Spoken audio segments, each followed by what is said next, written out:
This story happened to my friend in the deep web. I had a pretty scary experience too, but mine was a few years ago. This story happened to my friend just 1 week ago.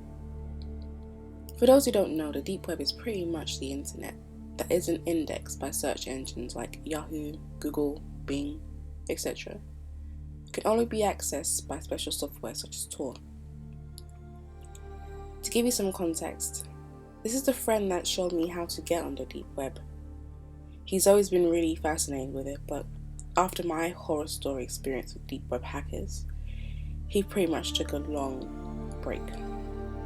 He didn't resume using the deep web until about a year after my story, but he didn't tell anyone. He would buy stolen Apple products, drugs, etc. About a week or two ago, he was buying some cocaine.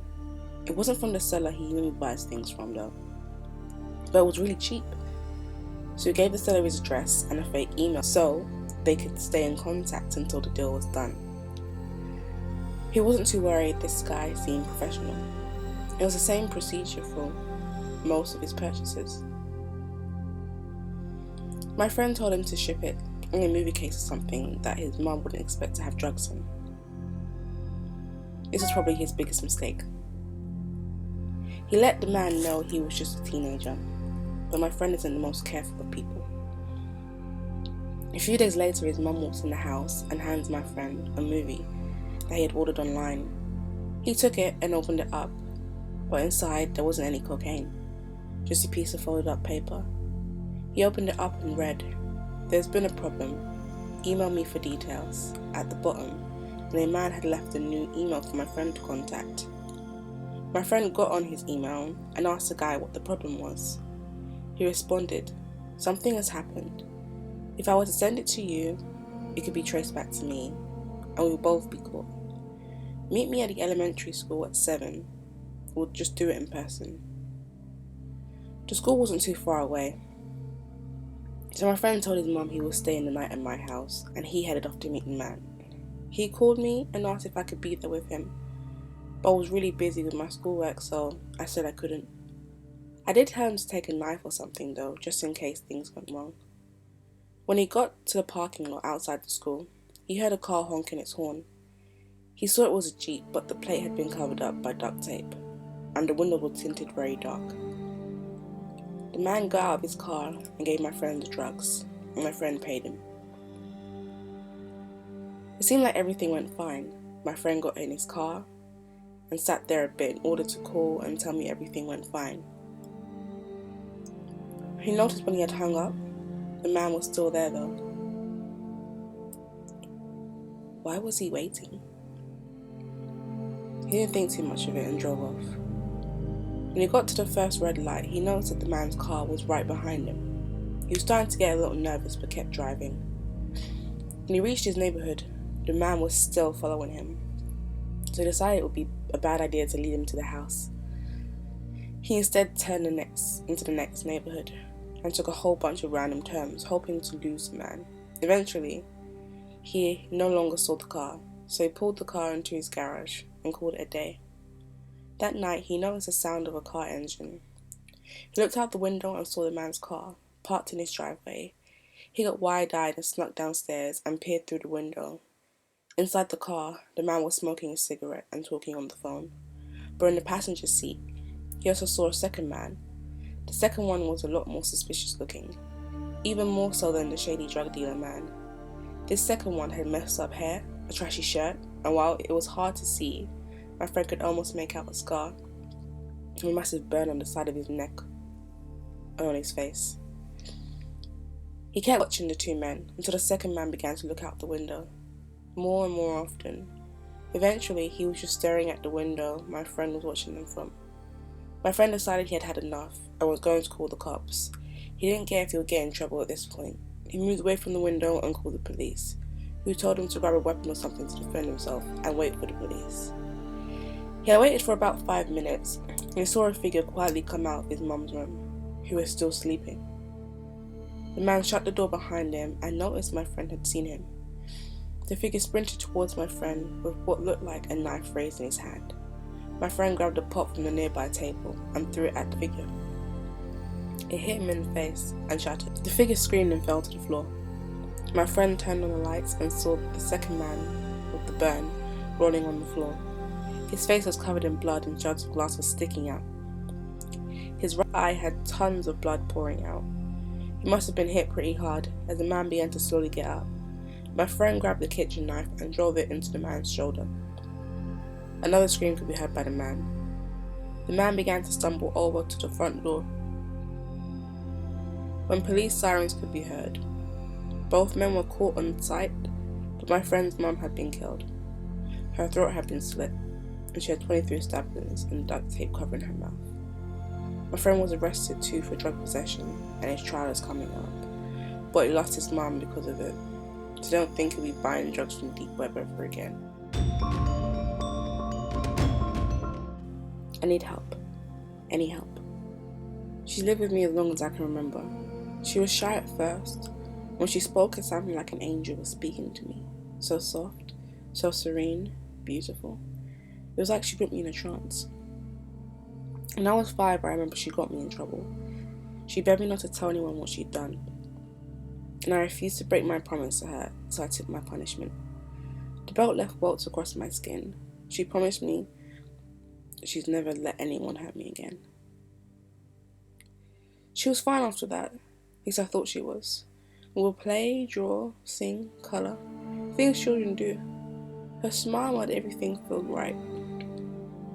When I was 13, about to leave middle school and begin my journey to high school, she began to grow distant to me. She barely spoke to me. I would rack my brain trying to figure out what I had done to upset her. She no longer spoke to me with that beautiful voice. It was harsh, cruel, demeaning. She would tell me to fuck off. She quietly whispered to herself hateful things. She would wish people death. We didn't talk much the next few years. She would just be with herself, whispering constantly. She kept to herself until my senior year. We both turned 18. She began to speak to me more frequently. Her voice was angelic again. She was happy. She was normal again. We decided to go to a party. We were finally old enough to do what we wanted. So we went. It started off fun. We had fun. Smiled, laughed, drank, sang, danced. It was like she was finally free. We woke up in the morning and I hear her voice calling me. She was begging for me to help. I looked around blurry-eyed, trying to focus again. So I saw him, laying on the floor, blood coming from his head. She told me he tried to rape her. He tried to break my best friend. She fought back and struck him in the head with a book weight. We ran fast. We drove home and she cried. Did she kill him? She told me not to call the cops. I promised her I wouldn't. We didn't hear much about finding him. Luckily, he was still alive. A mutual friend of ours found him laying on the ground. She said he told them he slipped and fell, and she was because he didn't want everyone to find out he's a rapist. When I was 22, our bond was still strong, but I'd fallen in love, and I think it upset her. I noticed her drawing away again. Day by day, it's the small things I've noticed that we no longer did together. She stopped singing with me. That was our thing. We loved to sing together. Jake, he never wanted to get to know her. He said she was crazy. He'd never even met her. How could he say these things? We were driving back to my place after a movie and the car lost control. We hit a power pole. I woke up in a hospital dazed, and yes, freaked out. I was in pain, my leg was broken, my ribs were fractured, and my arm was gone. The physical therapy helped. Before I knew it, I was back on my feet. It took almost a year. They said it would take much longer, but she came back to me. She helped me. She made me walk. She helped me cook and clean. I lost Jake after the incident. I'm not sure why he left. He didn't even try to talk to me, so I was glad she was there. Now I'm 26. I can't remember what I did last week. We both went to a party. She helped me get dressed and even did my hair. It was fancy. We were both stunning. I remember taking a drink. Then my night went dark. She wasn't by my side anymore. and I woke up to police lights. I'm sick, they say I am. I'm stuck in this room. They say I can't leave. They keep asking me why I did this. I don't even know if I did do it. They said I killed them. They found me covered in blood holding a knife. I haven't heard from or seen her since, even though I'm allowed visitors. I'm all alone now. Where did she go? Did she do this and frame me? They keep saying she is me, but I don't believe them. How could she be me?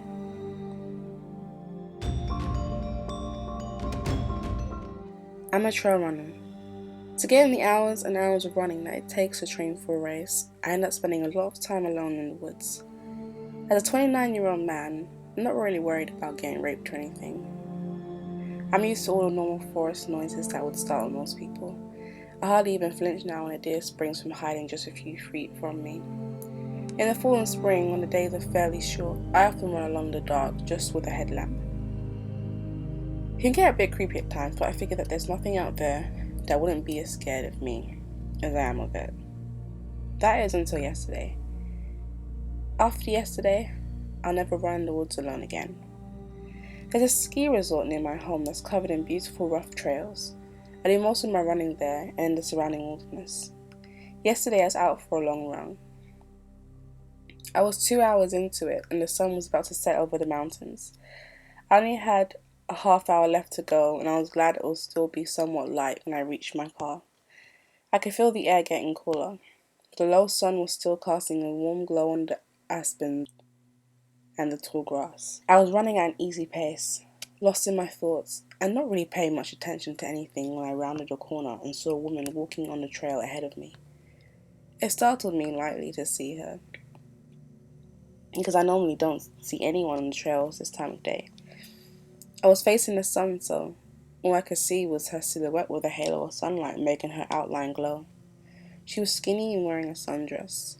As I got a little closer, I saw that she wasn't wearing shoes. I realized that her red and orange flower dress was tattered and dirty, and her neck-length hair was a tangled mess. The first thing I thought was that she was in trouble and needed help. She must have been in an accident or got lost.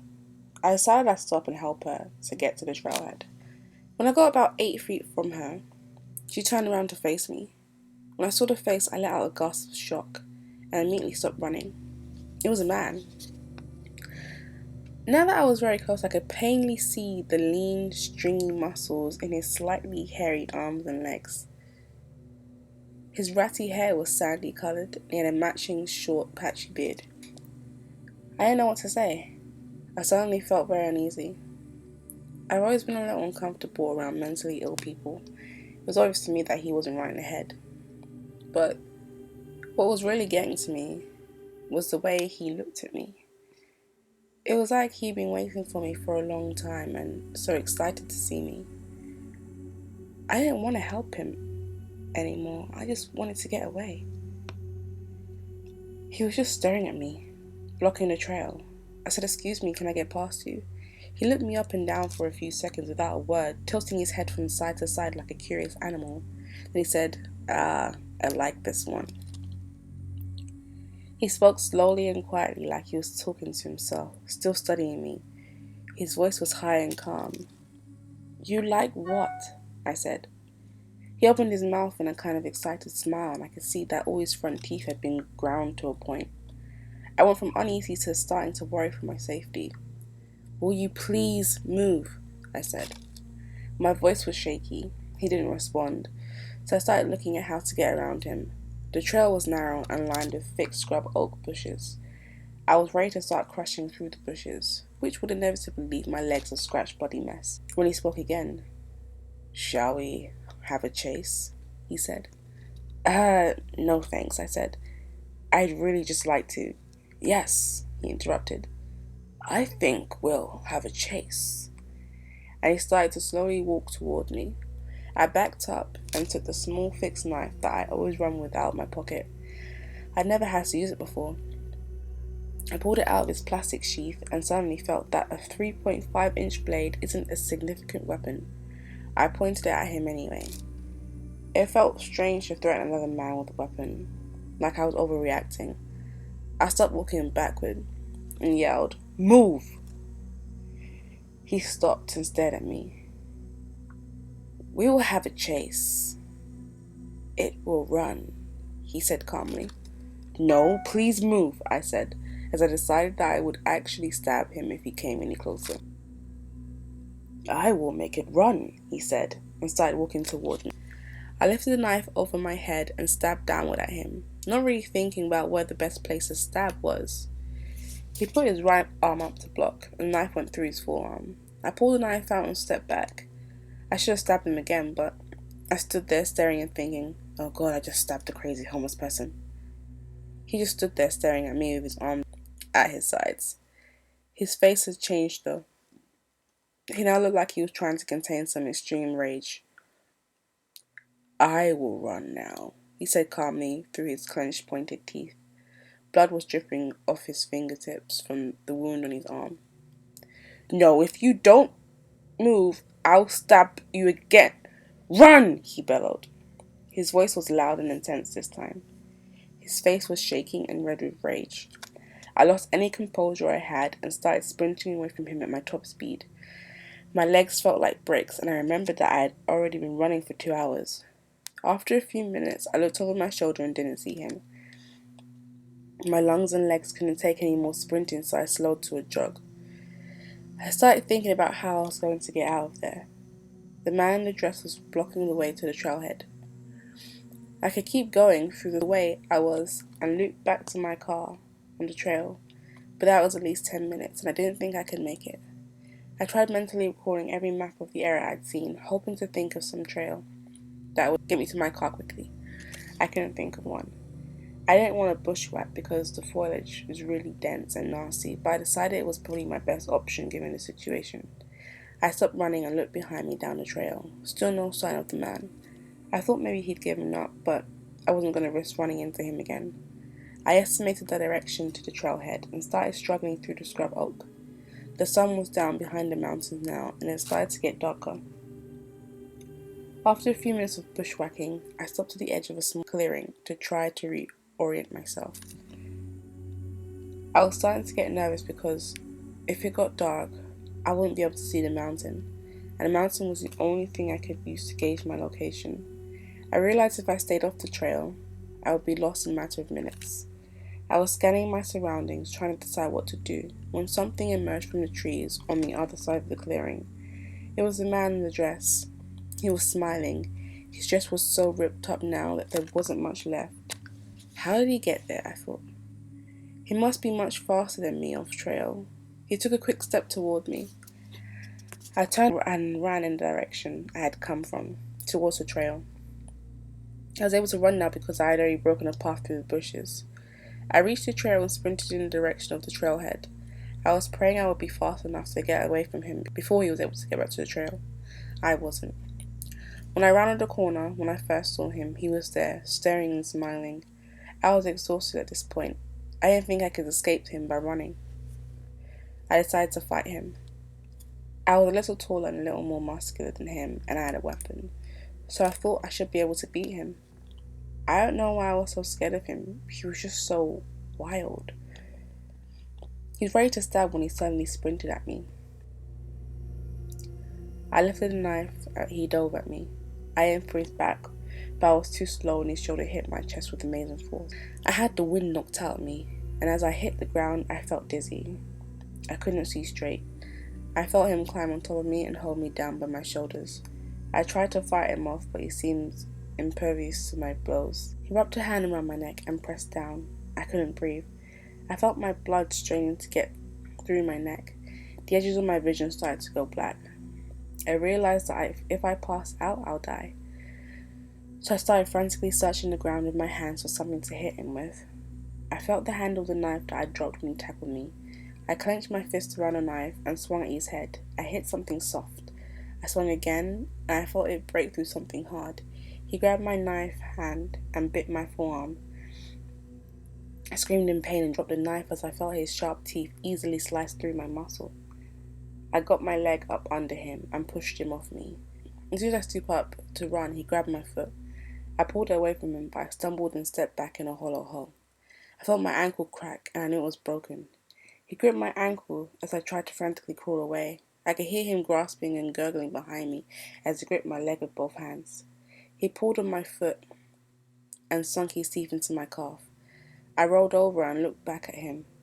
In the moonlight, I could see blood dripping from his mouth and neck. His wide eyes were looking at me. I used my left leg to kick at his face with all my strength. My foot connected with his jaw and he let go. I crawled away a few feet and looked back. His bloody jaw was sitting at an unnatural angle. I tried to stand up and run, but I was back on the ground as soon as I tried to put weight on my ankle. He rolled to his back, groaning, moaning and gurgling. He was done. I won. I was safe. I got a few more feet away and started trying to bandage myself up with my shirt where he had bitten me. After a few minutes of work and listening to the man's horrible dying noises, I was almost ready to go. I just stood up when I heard something walk out of the trees next to me. It was another man. Though through his parted lips I could see the tips of his pointed teeth. All the hope I had vanished. I was going to die after all. I wasn't going to go without a fight, so I brought my knife up again. As he approached me, I swung and fell down. He dodged it easily and stepped over me. He walked to the other man in the dress lying on the trail, crouched down and took a large bite out of his neck. For several seconds I watched in horror as he calmly devoured the neck of the man in the dress. Then I stood up and limped past him toward the trailhead. After several agonizing hours, I made it back to my car and drove to the hospital. That's where I am now, writing this down. I told him I was attacked by a mountain lion, but I know there will be more questions later. I'm not sure what I'll say. All I know right now is that I'm never, ever going back there again.